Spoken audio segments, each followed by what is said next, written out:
রোজ সকালে বর অফিস যাওয়ার আগেই আমার রান্না পুরো কমপ্লিট হয়ে যায়। প্রতিদিন ছেলে স্কুল এবং বর অফিস যাওয়ার পর কিছুটা সময় আমি নিজের জন্য পাই।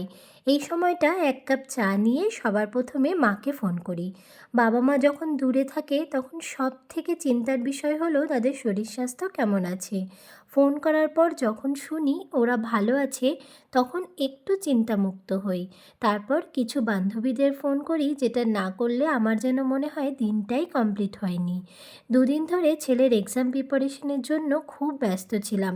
আজ থেকে ওর এক্সাম স্টার্ট হয়েছে।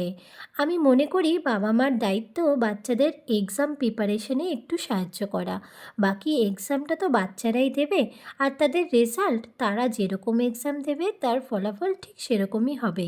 তাই এক্সাম কেমন দিচ্ছে তার রেজাল্টের চিন্তা না করাটাই ভালো। তাই আজকে যখন একটু সময় আছে তাই ভাবলাম একটু নিজের যত্ন নিই। সব কাজের মাঝে নিজের যত্ন নেওয়াটাও কিন্তু জরুরি। এই কটা দিন ছেলেকে পড়াতে খুব স্ট্রেস গেছে। তাই ভাবলাম একটু হেয়ার অয়েল ম্যাসাজ করে নিই, এতে কিছুটা স্ট্রেস কমবে। আর শীতকালে আমাদের একটু বেশি যত্ন নেওয়া উচিত, কারণ শীতকালে আমাদের স্কিন একটু বেশি ডাল এবং ড্রাই হয়ে যায়। তাই আজকে একটু নিজেকে সময় দিলাম একান্তে। তো ভিডিওটা এই পর্যন্তই থাক। সবাই ভালো থেকো, সুস্থ থেকো। রাধে রাধে।